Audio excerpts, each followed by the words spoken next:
नमस्कार दोस्तों, स्वागत है आपका आपकी अपनी पॉलिटिकल समीक्षा पर। तो आज हम बात करने जा रहे हैं अंधभक्तों के बारे में, जिनको समझाने के लिए हमें हमारे 1000 के बल्कि 1 लाख फैक्ट्स भी कम पड़ जाएंगे, क्योंकि समझदार इंसान को समझाने के लिए आपका केवल एक फैक्ट काफ़ी होता है, लेकिन एक अंधभक्त को समझाने के लिए आपके लाखों करोड़ों फैक्ट्स भी कम पड़ जाते हैं। एक तो इन अंधभक्तों का ना अपना एक अलग ही प्रॉब्लम है। इनके सामने आप कितनी भी सच्चाई बोल लो ना, इनको कोई फ़र्क नहीं पड़ता। तो आज हम बात करेंगे कुछ ऐसे ही अंधभक्तों की। तो होता क्या है अक्सर कि इनके सामने आप क्या इनके पापा की, इनके साहेब की अगर बुराई कर दो या फिर उनके किसी भी किए हुए काम पर, वोट चोरी पर सवाल उठा दो, तो ये बड़ी जल्दी बुरा मान जाते हैं।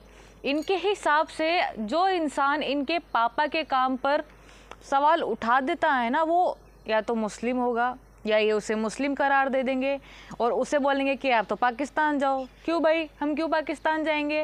हिंदुस्तान हमारा भी देश है, हम क्यों जाए दूसरे देश में? आप जाइए, आपको इतनी दिक्कत है तो आप क्या चाहते हो?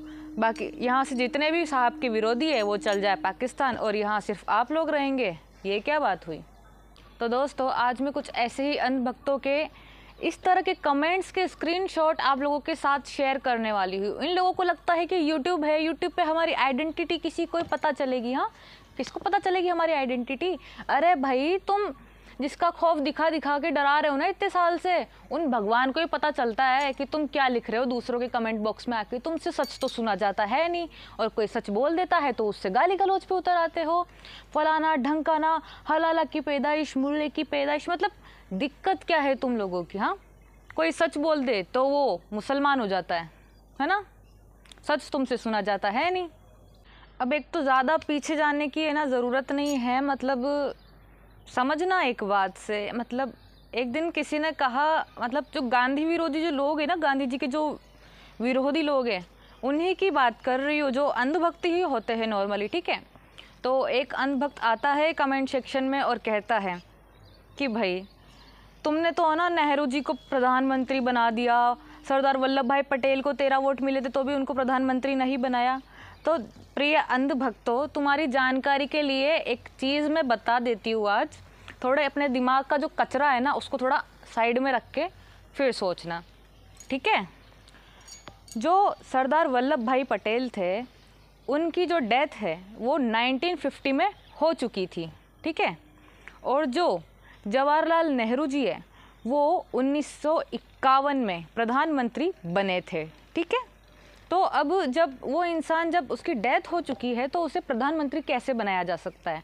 और हाँ, 1951 के पहले जवाहरलाल नेहरू राष्ट्रीय अध्यक्ष हुआ करते थे, ना कि प्रधानमंत्री।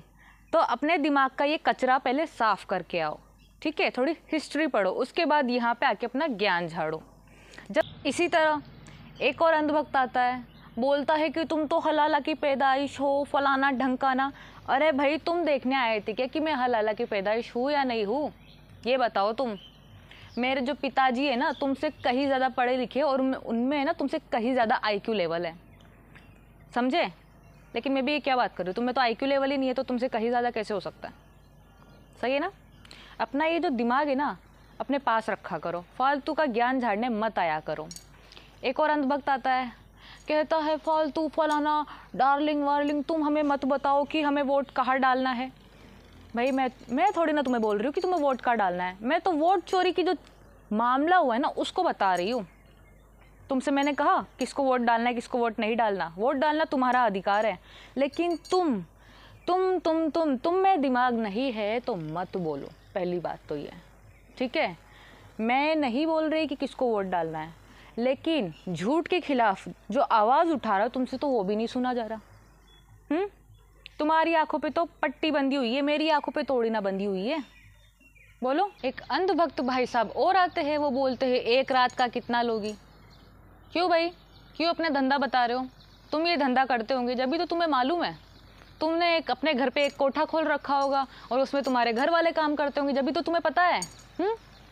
क्यों? बोलो। हो गई ना बोलती बंद? बस तुम में ना दिमाग नहीं होता ना तो चुप रहा करो। किसी भी बात को तुम डायरेक्ट उस औरत की इज्जत से, उसको गाली गलौज से जोड़ देते हो। यूँ नहीं कि कोई फैक्ट दो उस बात पे, कतई ही नहीं। ये जो अंधभक्त होते हो ना तुम लोगों का काम क्या है? तुम लोग कोई फैक्ट नहीं देते मेरी बात का दोबारा पलट के जवाब में। तुम क्या करते हो? गाली गलौज दोगे, मुझे मुसलमान बोलोगे, मुसलमान की पैदाइश बोलोगे। क्यों भाई? हाँ, तुम्हारा देश है क्या? मुसलमान का देश नहीं है क्या? ईसाई का देश नहीं है क्या? सिख का देश नहीं है क्या? सिर्फ तुम्हारा देश रह गया क्या? आज फिर से ना मेरी एक बात कान खोलकर फिर से सुन लो। मेरी नज़र में हर वो व्यक्ति देश का गद्दार है जो मजदूरों, गरीबों, बेरोजगार लोगों और विद्यार्थियों के हक में ना बोलकर अपनी सरकार की नाकामियों को छुपाने में लगा हुआ है। समझे? आज के बाद कुछ भी बोलने से पहले 10 बार सोच लेना कि तुम क्या बोल रहे हो। धन्यवाद।